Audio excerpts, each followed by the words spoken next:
What am I doing today?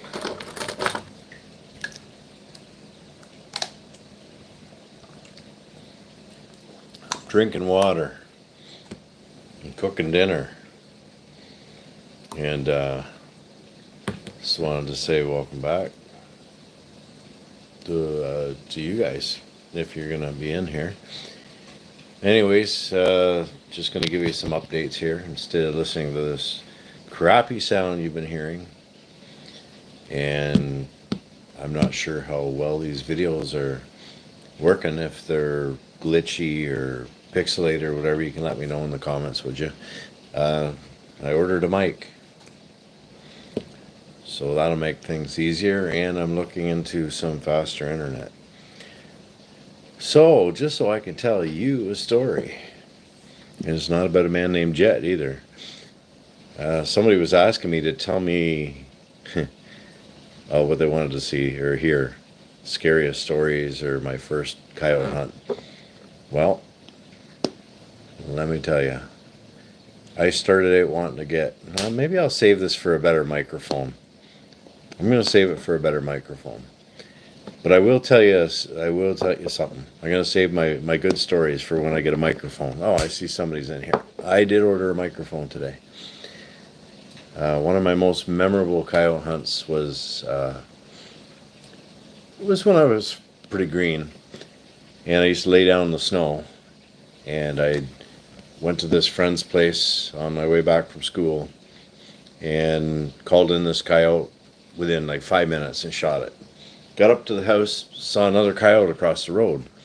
So he went and said, oh yeah, like he's got calves and they come right up trying to get at his calves. Yeah, he'll want you to shoot them. Like, I'll go talk to him. So I ran in there and started going down the field, and I had this big tree between me and the coyote.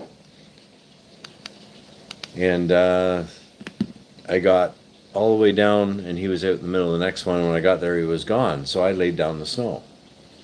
First mistake, don't lay down when you're calling.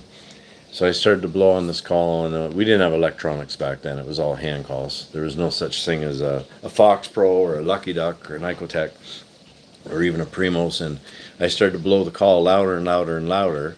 And I thought, come on, just show yourself and give me a shot from across the field, right? And louder and louder and louder. And then I came up for air, and I heard crunch, crunch, crunch, crunch. And it was kind of like the gun was facing off to my left, and I was laying down, and the call was here in my mouth, and the coyote come from my right, and I guess he went all the way around the field, and he come right down the fence line, and then the coyote was standing right over top of me. And I mean, I was laying there in the snow looking up at him with the call in my hand, frozen in time, and he was just like cocking his head back and forth looking at me. And I'm like, oh man, what do I do now? So I'm waiting for him to look behind them, because they always turn around and they check behind them when they're coming in to call. So he looked behind him. I put the call down. I got the hand about the stock, and he turned back around. He looked at me, and he just like jumped like 10 feet straight back. And then he just stared at me. He wouldn't move. And we're just like staring at each other. And I'm thinking, I can't get the gun. He's like off to the side, right? So I'm thinking, what do I do? So I jumped up and screamed at him. Well, the coyote takes off right back down the fence line, zigzagging. I got like 3 shots off him. I couldn't hit him. He was gone like a rocket, right back down the scrub line. And then he showed up. I turned around, I spun around, I sat down this time, and he came all the way around the next field, and he stopped across that field on the fence line. He sat down just like a dog would. He sat down, and he watched me as I was calling, and I was looking at him through the scope, and I could see the farm in the background. He was like right on top of the hill, and the farm in the background over the rise, so I couldn't take the shot. So he stood there and he watched me for 5 or 6 minutes, and then he left. But then I went back across the road, and like I would just keep going, right? I went back across the road and started down there walking down, and there's this big huge hill. And all of a sudden there's the coyotes, and they ran up the hill. So I laid down. Me with the laying down back then, I don't lay down and shoot anymore. I'd prone out for something like 400 or 500 yards out in the field maybe, but that's about it. and I was trying to shoot up while I was laying down, and I gave myself a real nice gash across the top of my eye. Yeah. Yeah, not impressed. That was not good. Gave myself my first real good dose of scope eye. And that was a 270 back then. I'd got a 270 and a Seiko, or a Seiko and a 270. And yeah, I learned my lesson. I don't lay down when I call. And definitely don't shoot uphill like that on that angle. That's a good way to cut your eye open. But that was my first and most memorable coyote hunting experience, having that coyote stand right over top of me like that. He wasn't more than, oh, I'll bet you 2 feet from my face, his nose. I should have just, I don't think I would have been quick enough to reach out and grab them. They're just too darn fast. But that was my most memorable one. And when I first started, it was to get a fox. It was to shoot a fox because my dad, when I was a kid, he'd shot this fox and had it tanned. And I asked him, I said, hey, can I have that fox belt? No. I said, well, no, can I? Like, you don't use it. It's just like tucked away. You still have it? Yeah. Well, can I have it? No. Go shoot your own fox. Fine, I'll go shoot my own fox. So I was out in the store one day and I walked into a Canadian Tire and I picked up this old call, and it was a black with a green cap. And it said for calling fox. I had no idea how to call fox. So I went out and I took this call, and I went out there and I laid down in the snow, of course, or sat down, and I'd blow on this thing, and I didn't know how it was supposed to sound. Like, there's nobody around. There was no coyote hunt videos back then. There was no YouTube and internet. Like a 386, I think a 386 or a 486 was like cutting edge computers back then. And this would have been just after MS-DOS. So anyways, I'm out there blowing on this thing, making it whimpery sounding and that, and sure enough, this fox comes in. And I was up north from here, up in the bush, and fox comes in, and I get ready to shoot. He goes behind this tree, doesn't come out. Where'd he go? He went behind this little like pine tree, and then he went straight away from me. Never saw him. He went behind it and gone. So, the next weekend I'd get day off work. I'd go back up there. I'd call that same damn fox in. I called that fox in, I'll bet you 6 or 7 times, and never even got a shot at him. It was horrible. So I thought, well, one of these days I'll get one. And next time I'm in the store, I see, oh, there's a wooden olt. There's a wooden olt. I still have one kicking around here. And it said it was for calling foxes and coyotes. And I went, oh, we got coyotes around here? I thought we had wolves. Never heard of a coyote being around here. Yeah, I'd show you a call if I could find it. There's a couple of them kicking around here somewhere. So anyways, I'd go out there and I'd blow on this thing. I started to go get permissions. Discovered farmland hunting when I was in my early 20s. So I go out and get some permissions. I was shooting jackrabbits at this one guy's place, and got into coyotes, and I'd throw bait down, and I'd go out there and call and stuff, and you'd always see the tracks and everything. You never see the coyotes. And then you hear the dogs. So then the dog boys, they found my bait, so they'd go throw their hounds in off my bait all the time. They'd run them off. They'd start their dogs in the dark. And you get up to hunt, and they'd already pushed the coyotes off your bait and be gone. So it was always hard to get them then. So then the one night, I shot my first fox when I was groundhog hunting one time, but I don't count that. So the first coyote I shot, he was going to a bait because I was hanging the groundhogs in the trees with snare wire, and I caught him going to the bait one time, and I shot him with a 22 mag. I soon learned that was too light of a gun too. Anyways, first ones I called in, I seen a fox. I was going out there. It was big snowstorm had happened. There was snow, nobody was around, and I was driving home, and there was a fox way out in the field. So I got into there and got over the fence and everything, and into the snow there, and I laid down again. Stupid me. But anyways, I started blowing on the call, and I watched that fox come all the way down the field, and then I shot him. I shot him with a 22-250. And then I phoned my buddy who was coming out with me all the time, this guy Jason. I don't know if he's on here, follows me or not, but I phoned him up. He's like, oh, well, he swears, and he's like, first time I stay home and I don't go and you shoot a fox. I go, yeah, well, it's Saturday night, tomorrow night, Saturday night. I'm going out like after work. I had to work that day. And I said, I'm going to go out in the evening. I said, you coming? He goes, nah, I'm not going. I'm going to stay home. It's too cold. It was -20 and no wind. And I went back to that farm where the guys are always running their dogs off my bait or whatever. And I snuck in there. The snow was right up to my crotch. And it was -20. It just felt bitter cold. But there was no wind. And the sun was setting. And I'm walking down through the snow and it's deep. And I get hoofing it way back there. And I didn't reload rifle back then either, so I'd bought different 22-250 shells. I'd bought some were pointed soft nose, some were hollow points, and I thought, well, I shot that fox with those pointed ones there. Okay, I'm gonna try the hollow points out tonight. Yeah. Another thing, always check your gun with the shells you're gonna shoot, always, because every shell and that will, like every manufacturer, a lot of them will shoot differently out of your gun. Anyway.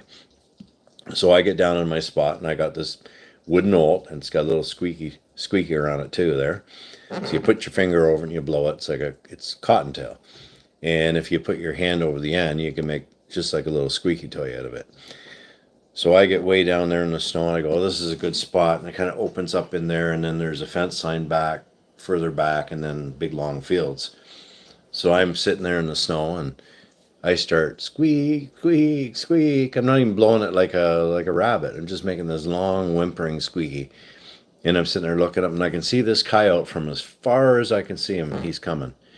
And he's coming, and he's coming, and he's coming. And I'm waiting. I'm squeaking on this thing. And he gets closer. He gets through the fence and he starts down the snow. And I thought, okay, can I hit him from here? He was probably 150 or 60 yards, right? And I go, yeah, no problem. This is a 22-250, and I get the gun up, bang, I miss him. And he takes off running, bang, I miss him again. He goes down through the fence and he's gone. So I'm like, just stupid. Oh, I can't believe I missed him. It was the first real good opportunity I got to take a shot at a coyote coming right into a call like that. So I put some more shells in the gun, right? It was one of those top loads, heavy barreled, I remember if it was a Remington or a Winchester. It had a really nice wooden stock on it. The end of it, the tip of the forestock was black. It had a three-way safety on it. Anyway, so I start blowing on this call again. Now I'm blowing it, just wailing on the thing as loud as I could, right? And I turn around, that coyote had come all the way back around. He was out in the big long field beside me, like kind of behind me. So I turn like that and I see him coming in. And I take a shot and I miss him. And he takes off running, and then I dumped him, and he just snowplowed. And I finally got my first coyote into a call. And I dragged that coyote out, and I sent it to this guy. I wanted to get it mounted and everything. I was excited. It was my first coyote like that. The guy had it for almost 2 years. I went and picked it up off him. Never did anything with it. He had it skinned and sat there. But anyways, I produced a coyote hunting video in 98. This was around 88 or 80, 88 I started, 89. This coyote was in the first part of 90 in that winter. And there is a picture. Oh, wait, no, that might not be it. I don't remember if that's the picture I used on my first predator calling video that I produced or not. That might have been on the cover. It was that or very similar to it. But I remember pulling it, dragging it all the way out to the road with that deep snow. But of course, I was a lot younger then too. Not that I wouldn't still try it, but anyways, yeah, that was in Fox Friday night, Coyote Saturday night. Phone my friend Jason up. Hey, Jason, got a coyote. What? That figures you stay home, blah, blah, blah. I said, well, you don't know if you don't go. So you got to go. So that was a long time ago. That was like trying to learn everything on my own. Just because Dad wouldn't let me have his fox belt. Anyways, I shoot a lot more of them now, though. I killed 58 of them last between November and March, and 70 the year before. So I've got a system now. I have a system. I trap also. I've been trapping for probably close to 30 years. I've been coyote hunting for 35 years, calling. Uh, I annoy a lot of people because that's all I do. My wife gets annoyed too, sort of. She usually comes with me, but it's hard to get me out to do anything else because I'm still kind of obsessed with it. I love to do it. I'll deer hunt too. I'll bow hunt. I love to deer hunt and bow hunt, but coyote's my thing. That's what I like to do. Coyote and fox. Uh, that was my first ones. That was very memorable ones, but I can remember this one block. It's actually just across the lake from me down this road, and they won't let me in. They won't let anybody in to hunt no more. But there's a spot you used to be able to get back in there, and it was like, I think it was the best spot, one of the best spots to make a stand and call coyotes. I used to kill a lot of them back in there. It was just so secluded back in there, so much bush and swamp. And there is a segment on my first video, Wolves Predator video, where, so I used to run coon dogs for a long time. I still have one out there, and he's 14 and a half. He's kind of like, wow, I didn't think a hound would ever go that long. But I used to keep a pair of them. And the one night I was running coons out there for the farmer, and I heard like a and something took off right there where the one dog was treed while they were both treed. And my big female, I told her, go get it. I thought it was a coon sneaking off, and it was a coyote. She run the coyote, chased that thing for I could hear her, and she wasn't, not the same tone. Usually you can tell what your dog's running by a tone. Like my dogs they only ever run coons. I never let them run deer or rabbits or nothing. I never hunted them on anything but one thing. And I trained them with that. I only showed them the one thing. And then black and tans, never had a problem with them. Never had to trash break them or anything. But my one dog, Candy, she was like a little more aggressive like that. She liked to kill them. She'd catch them and kill them before you get there to shoot them if she'd catch them in the cornfields and that. Anyway, she took off after the singing, and she was just singing like real high pitched squeals, big long squeals. And then all of a sudden it went quiet, and then the coyotes kicked up, and they put the run on her. Never found the dog. We out the whole night till like 4 o'clock in the morning looking for this dog. Line to line, back, drove. I had a 4x4 back then too. Drove all through, back in, everywhere, calling this dog. Just totally went quiet.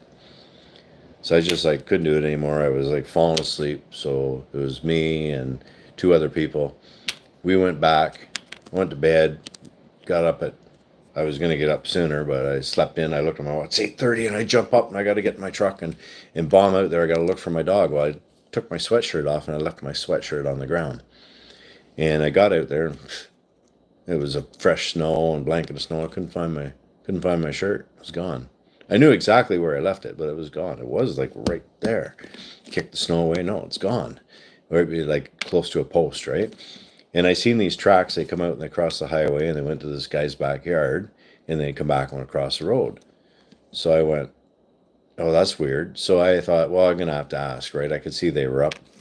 It was well, maybe it was more like, I can't remember now if it was 7:30 or 8:30. I think it was 8:30, 8:45. And I knocked on their door, and the woman like looks at me funny. I still remember looking at her. She's just kind of looking at me funny. I says, was that your, I heard her dog barking. I said, was that your dog that ran across the road? And she was like, no. She's like, that was, there was this black and tan dog. I says, oh yeah, with an orange collar? She's like, yeah. She said it came across in the road at 7 or 7:30 this morning and laid down on my porch. And she says, I could see there was a phone number on it, so I tried to get the dog to get the phone number, and the dog wouldn't let me near her, and she ran back across the road. So I drove my truck across the road, right, and just started going the other way, and here come the dog trotting down my tracks, because I'd already drove over there once, right, looking for her, and she right down my tire tracks. I opened the door, reached over, opened the passenger door, and she jumped in the front of the cab and laid down on the floor. She was out for like 2 days. So the coyotes run her. Hey, PA trapping, and hey, good night, Munchie. Hello again. And anyways, the coyotes run her, and that was on a Saturday night, and that made me angry. I vowed back then I was going to kill every coyote. They chase my dog, I'm going to kill every coyote I can find, right? So there is a segment on Wolves Predator video, and actually you can view that on my channel too. It'll be right under Wolves Predator video. It's in sections because you couldn't it wouldn't let me load them up back then when I put it up as a whole. I had to cut it up. But anyways, I called 3 coyotes in. Right, that was from the opposite side we were hunting. So I drove, or I didn't drive down the hill. I parked there and I went down, walked down the real big hill down into the bottom there, and started calling. And I had 3 of them come in, and I hit the one too far back with the 270. So I stayed on the same coyote, right? It was a big coyote, and you could see it run off. And then I went tracking it, and I can still remember walking into the woods, and I'm tracking this thing, and you can see it's bleeding, right? And I'm following it, and all of a sudden I'm looking ahead, and I can see the track stopped, and they took like a sharp right. And I went, oh, and I kind of looked over, and there the coyote was laying there, like 15 feet from me, laying there with his paws like this, watching me. It was like, ooh, aren't you slick? And it was just like kind of turn the gun and bang, and that was it. And then dragged it out. It was a big coyote too. But yeah, I killed one yesterday. It was 49.59 pounds at one of my friend's farms there, and it had a real big wide back on it. It was a real big male, a real nice white belly. Yeah, that'd be a killer right there. It was, yeah, he had really long hair too. I thought you're almost like, I know you're a coyote, but I should almost I'd probably get shut down for having too much graphic content if I if I videoed that. I skinned it today, so it's laying out there in the driveway. I got to get rid of it. Oh, is that in PA? Like your biggest is 37?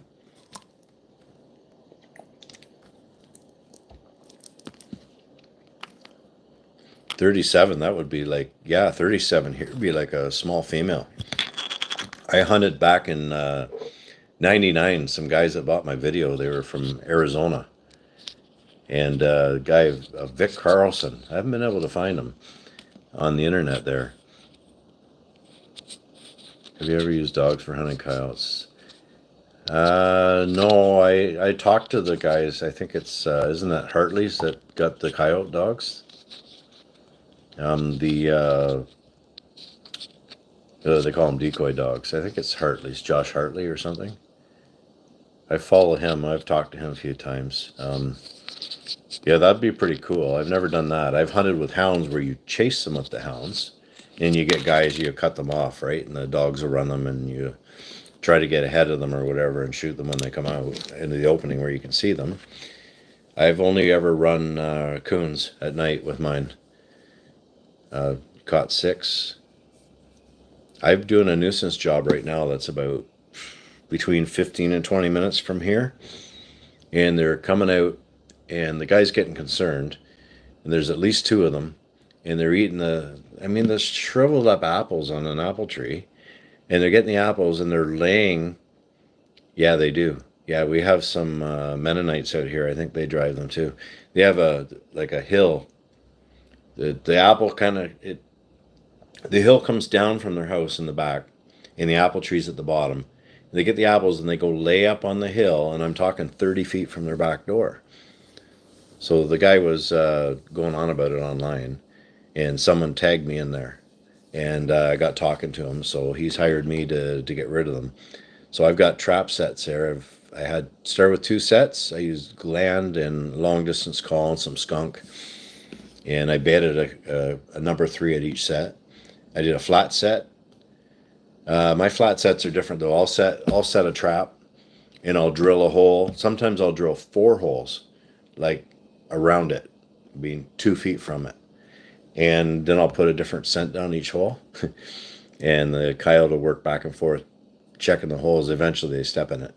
But so there's a trap there and a dirt hole set. And then you could see them all night walking up and looking at it and standing there looking at the set.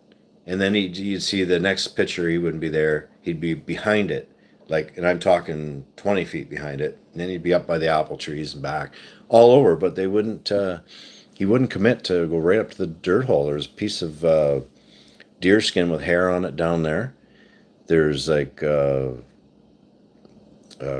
what's that Cavan's, oh, I'm bad with names now for lures and stuff. I usually make my own, but I bought a bunch in the spring to do a job for a guy, and I didn't because I didn't have any stuff made up.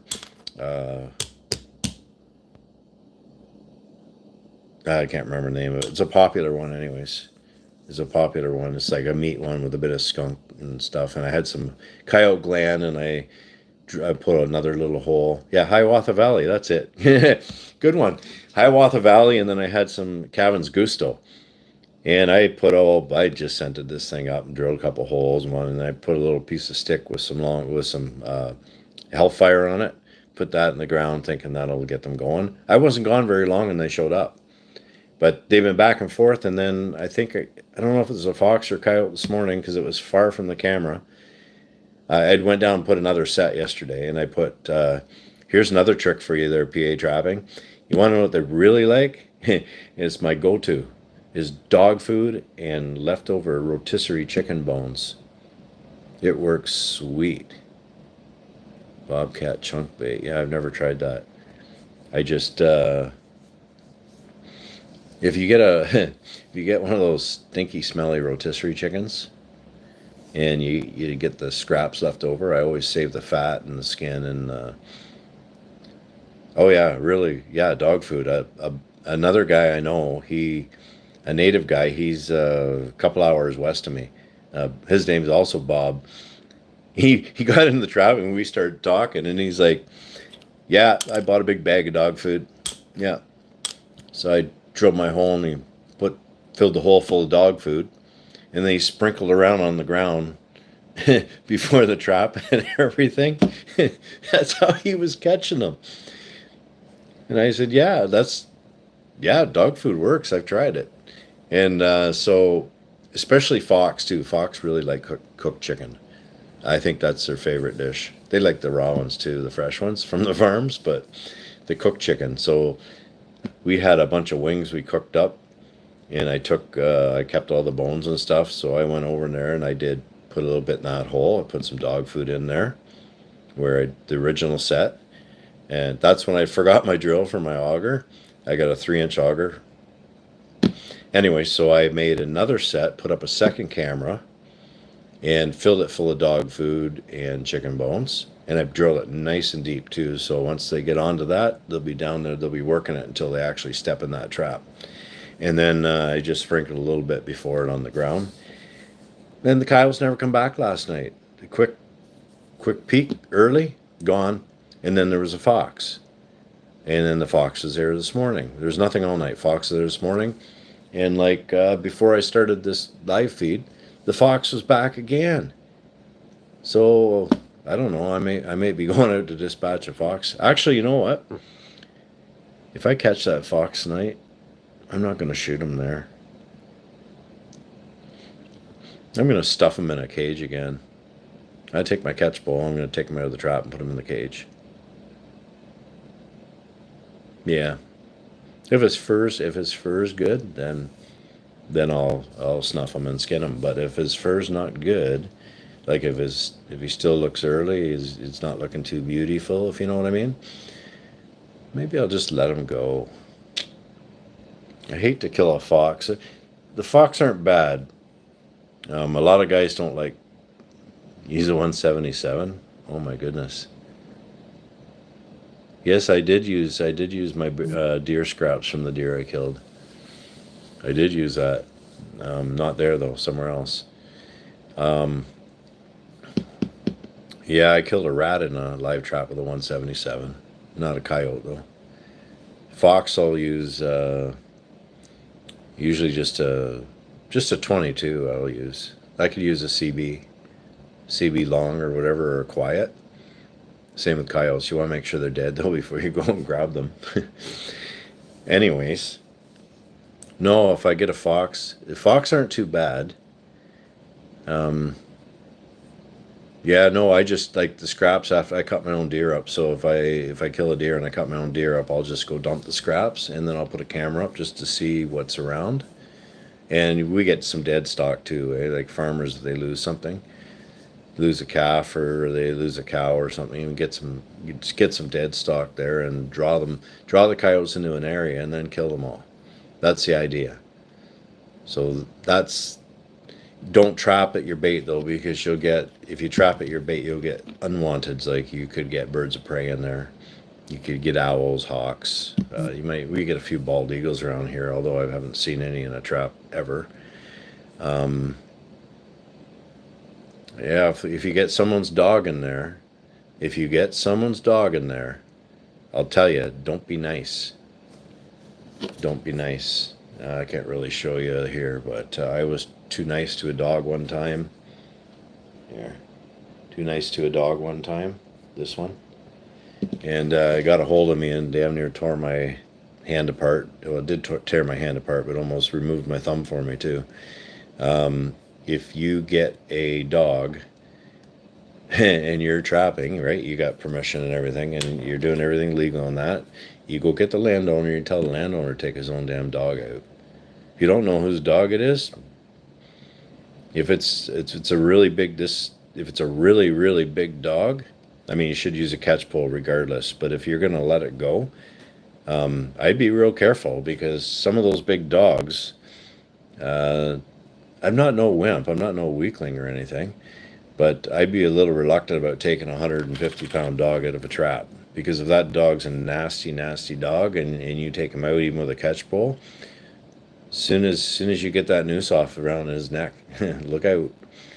He'd probably get you. I would get whoever it is, the landowner, to take him out. Like I don't tell everybody, shoot people's dogs if they're in their trap, but I'll tell you, you want to use every bit of caution you can use if you catch a dog. Now, fox, we were talking about fox. Um, a lot of guys, oh, we give fox a pass. We give fox a pass. You know, I killed a fox for one of the farms I trap around here for a pretty big operation. I had a big problem with coyotes a couple of years back and called me up, hey, could you come over here and uh, shorten the lives of some of these things that are running all over the place. That's when I killed, I think when I killed the 70, and I probably killed, oh, I'll bet you close to 30 of them right behind their one barn.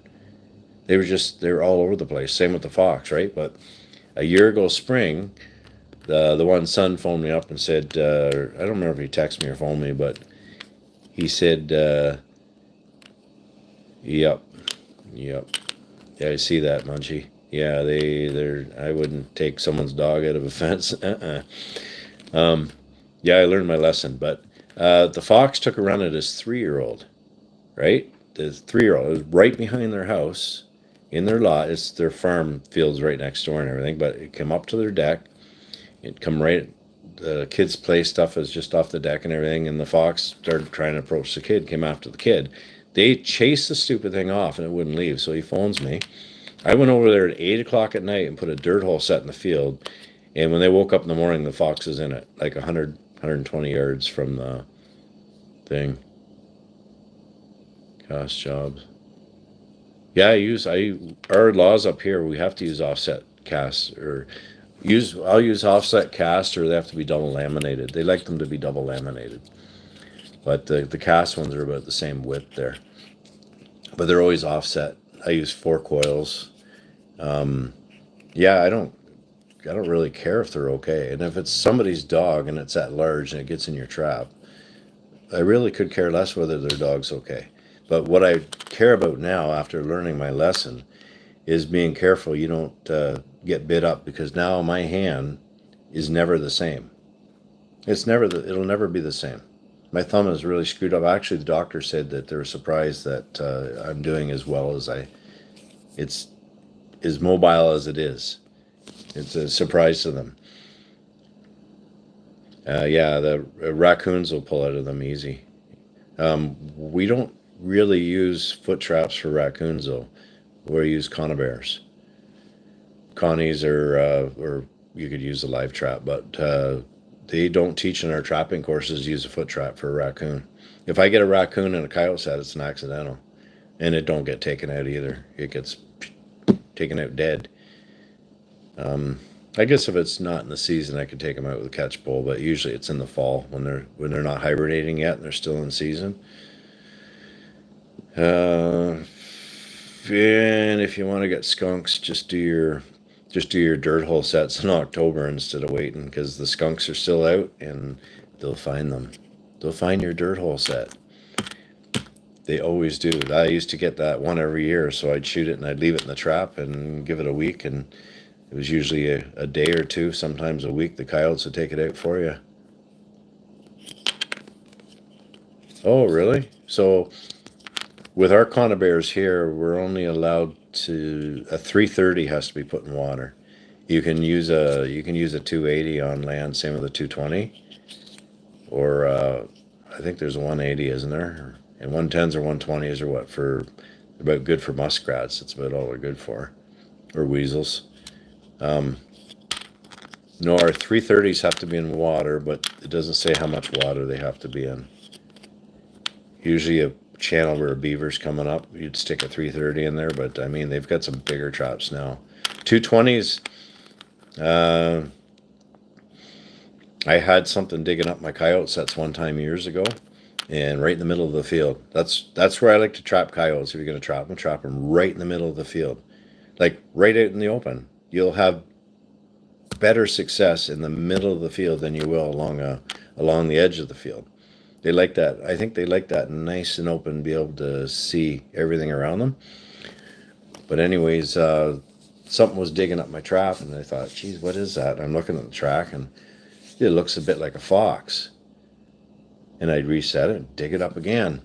So I got ticked off. I went home and I got a milk crate, and I've got a milk crate with slots, and I cut like 25 years ago or more. And I took a 220. It was a 220 or a 280. It might have been a 280. And I slid a 280 in it. And I used to duck hunt a lot, so I wired a duck carcass to the back of it. And where this thing walked into the bush, I wired the milk crate to the tree. Just run the wire around, twist it up. You can use one seal and bottom burrs, yeah. Yeah, pretty much. Pretty much the same. Um, and with a 280, and the next morning I went to check it. It was a friggin' fisher. It was a big one too. So it was digging up my traps. And as soon as I caught him, I started catching coyotes out of it again. But yeah, if the key though to catching a lot of or getting a lot of coyotes is to going where they are. Like they're not. I hear a lot of guys online. They say, "Yeah, I'm hunting coyotes at this one farm there." And it's like, "Yep, I can tell that you're brand new, and it's just how I started. You got permission at so many farms, and yeah, this farm's got coyotes. No, it don't. Farm don't have coyotes. The coyotes travel through that farm. But if you take a map and look at a map, right? Look at a map. See where the bodies of water are. See where the bush runs, like the big, bush, like big clumps of trees, like forests, hardwoods, cedars, stuff like that, and swamps. If you look at the lay of the land on a map, zoom right out and look at where that bush runs. Those coyotes will travel that, right? They don't just travel like stay on a farm. They don't stay on one farm or two farms or three farms. They go all over the place. They've tracked coyotes up here in Canada over, yeah, river bottoms and stuff, over 100 miles. 100 miles down the 401 corridor. Over 100. The one I seen one year. It was 109 miles or something like that from where they first collared it. They go all over the place, right? So this theory too about, well, if you shoot a coyote to take its place, well, farmer friend of mine one day said, I don't know, if you're shooting coyotes, if that's helping or not, because I heard this thing where they said if you shoot a coyote, two more tickets place. I said, you're a farmer, right? Yeah. You breed cattle and sheep and stuff, right? Yeah.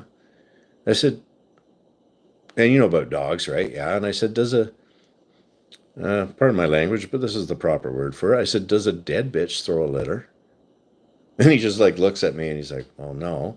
I said, well, okay, so if say there's 12 coyotes in a block, and I don't mean one farm, I mean a block, a big area. Just imagine a 10 square mile area or a 20 square mile area. 6 of them are females, 6 of them are males, right? You don't kill any of those dogs, any of those coyotes, right? And when those 6 females come into heat, usually January or February sometime, right? All 6 of those females are getting bred, and all 6 of those females are going to have litters. Their litter size is probably going to be dependent on their food source and their food supply, right? It doesn't depend on how many coyotes you've killed. It depends on food, how healthy and fat is, their body content. How healthy and fat are they, really? Now, if you killed 3 of those females, right, and say 2 of those males, now you've got 4 males and you've got 3 females. Chances are there's going to be 3 more litters.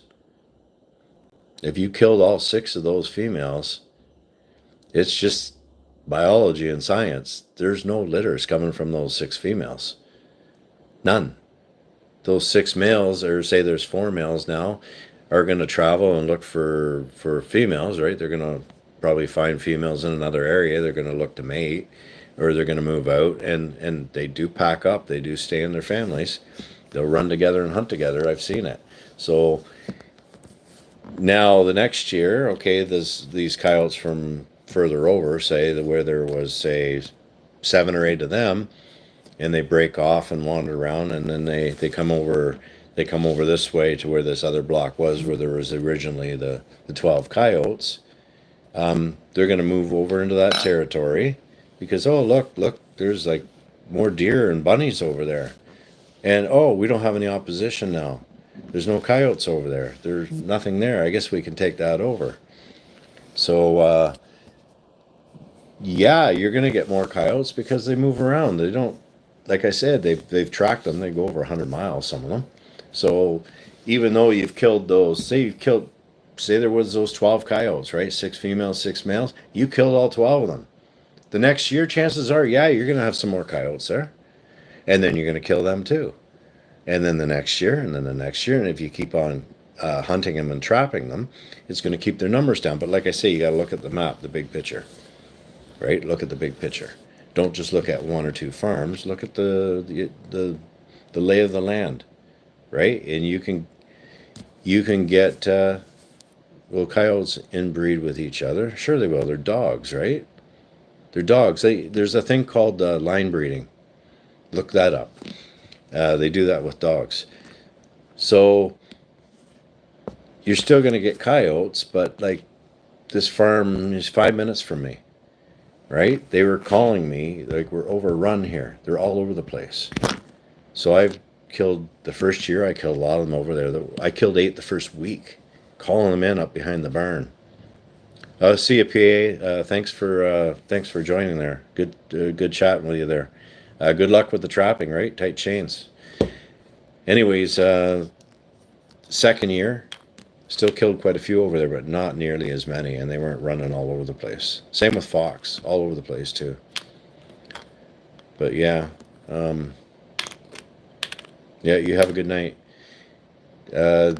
If you keep trapping them and put pressure on them every year, they don't get the chance to overrun everybody. They don't.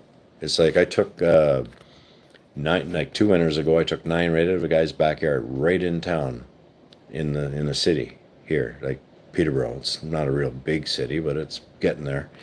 He'd let his dogs out, 2 Goldens on a what do you call those? They put the invisible fencing, and as soon as he let the dogs out, they just come charging out. They're back it's right at the edge of town, farmland. The coyotes would come charging out, put the run on his dogs, like two big Goldens, and they're big dogs, and they're not afraid. So it took 9 of them out of there, and the fat content on those coyotes, there was nothing on them. A lot of them, a couple of them had mange. One of the first or second, I think it was the second one, was a really big nasty male. It had a huge head on him.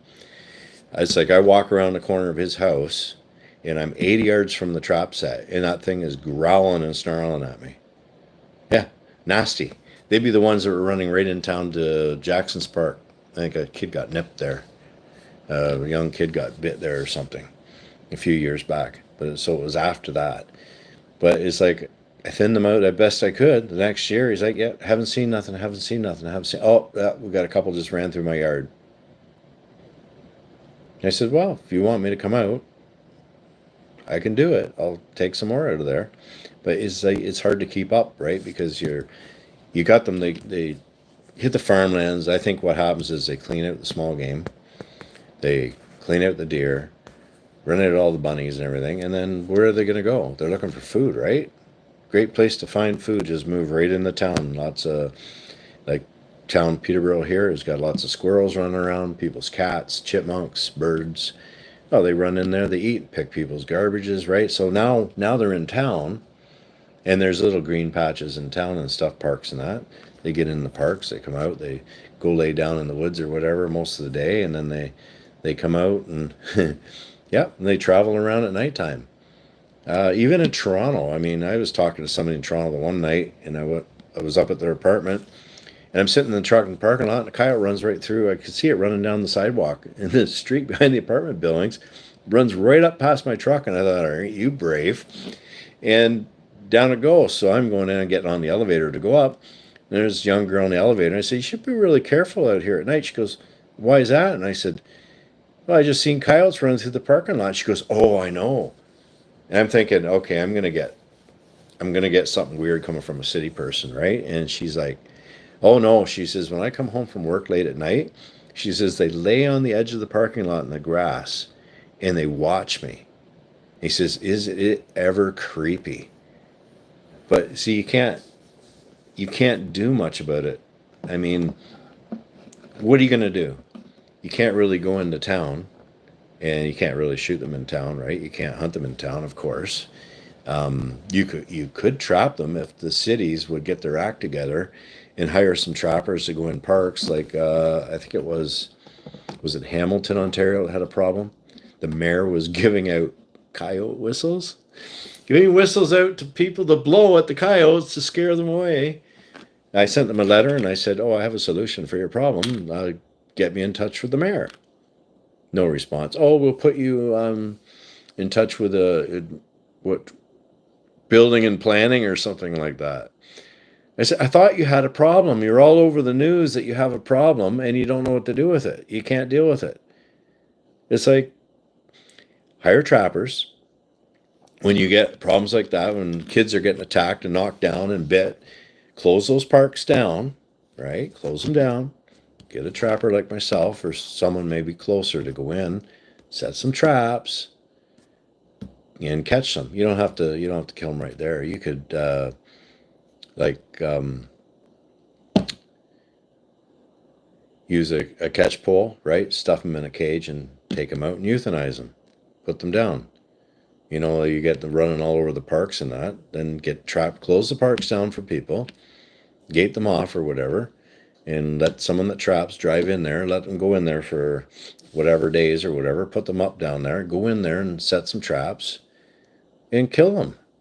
Kill the stupid things and then remove them. Then you don't have to worry about them biting kids anymore or attacking people. Um, my last coyote and fox trapping and hunting one I did was called Getting Even. It's going to be available on the channel too. I just ripped it. I had some music on there from I used to use Adobe Premiere and stuff for my video editing, and I had a thing with all the music on it. One of the things from Adobe with the package, and I could use all the copyrights. They just flagged all that stuff, so I just muted wherever there was music on them. Let them do that. But When I was researching coyote attacks, it was just Google coyote attacks child, coyote attacks woman, coyote attacks man. There was one I read. It was in Arizona. A man came in with his kid, with a 4 year old, 3 or 4 year old, I think it was, and left the door open. He was carrying the groceries in. A coyote come right into his house and was dragging his kid outside. Just got a hold of his kid and was dragging his kid right out of the house in Arizona. I mean, people don't think that animals attack people like coyotes or wolves or that, but there's lots of it. All you have to do is use Google. You'll find out all about it. Anyways, yeah, if you live right beside a creek, yep, you'll have turds in your yard. I caught 2 fox right in my backyard in here in town last year. 2 of them. I got a garden in my yard, and there's a hound out there in his kennel, and the fox is coming right in my yard at night. For what, I don't know. There's not much. There wasn't much out here for him to eat, but he come right in the yard and hanging around. So I did a dirt hole set right behind my shed over there and caught him. And all of a sudden, I caught another one. I got 2 of them. So yep, they do exist in town. And then if when they're attacking people or biting people, then that's when you got to stop being nice to them and trying to appease the people that don't like hunting and trapping or hurting animals or killing animals. Then that's when you just need to say, well, look, people are more important than coyotes and foxes and any other animal. People are more important. So let's get somebody in and deal with the issue and get rid of the problem. But anyways, I'm going to get going here. I got to finish cooking dinner. And because my wife will be home and saying, "Oh, what did you cook me for dinner?" Yeah, it's not much. Anyways, we'll try this live thing again sometime. I've got a new microphone coming, and maybe it'll be a camera next. I had a thing to hold my phone, but I don't know where it is. I lost it. Yeah, well, good night, Munchie is right. Yep, we'll see you again. It's been nice chatting. Keep your pets locked up. Hopefully, I get something in my nuisance job I'm doing tonight too. I hope something ends up in that trap. It's it's a little frustrating there when you got sets and you can't seem to catch them. But sometimes it just takes a little bit of time. Anyways, we'll chat again and have a great night. And thanks for joining me. Bye for now.